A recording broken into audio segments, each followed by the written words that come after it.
Hello friends आपण मानक आ गोटे न्यू वीडियो रे स्वागत करुच्ची। तो आज हूँ कार्तिक पूर्णिमा आ कार्तिक पूर्णिमा भोर भोर गाधे पाधे मुझे रेडी होती डंगा भसते जावाई।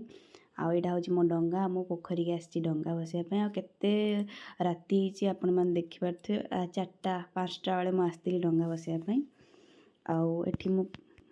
डंगा भसई सारिकी आम चौरा टे रंगोली पकई आईटा मु रंगोली पकई एक्चुअली मो मुंड बहुत जोर बिंदुला जेहेतु मु भोर उठी से मो रंगोली ठीक से पकई पार नहीं आ मत जज करें जमार भी जहाँ भी जमी पारी पकई देती एत भी खराब पकाएनि जमती आपण मैंने देखुं मु सब वर्ष भल ही रंगोली पकाए जेहेतु आमर माटी चोरा थिला पूर्व वर्ष से जहाँ भी हो मु मूर्ज पकई सारिकी माँ कहले ये भोग दे दे ठाकुर पाखर माने चौरा पाखर भोग टे देदेली देन भोग दे सारिकी मु चलिली डायरेक्ट खाइबाई आउ पकुड़ी छाणी देथिला माँ आउ देखंतु माने केते माने खुशी सब मु खाऊची पकुड़ी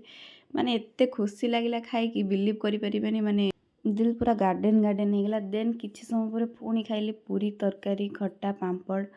आटा हूँ बुंदिया क्या कार्तिक पूर्णिमा उपलक्षे मो जड़े पड़ोसी घर खाइते दौले आटा खाई देन खाई साइला परे खेली भाउजन झील सहित टे देखु से केमती जीभ गाड़ूची देन खेली साइला परे टे पलि पोखरी पाखक देखी देखी मो डंगार अवस्था कौन अच्छी आपण मैंने देखु मो डंगार अवस्था कौन अच्छी माने मो डंगा को देखी एत दुख अनुभव है एत दुख अनुभव है मुझे पलि आइली आज रही टाटा नेक्स्ट ब्लॉग रे देखा।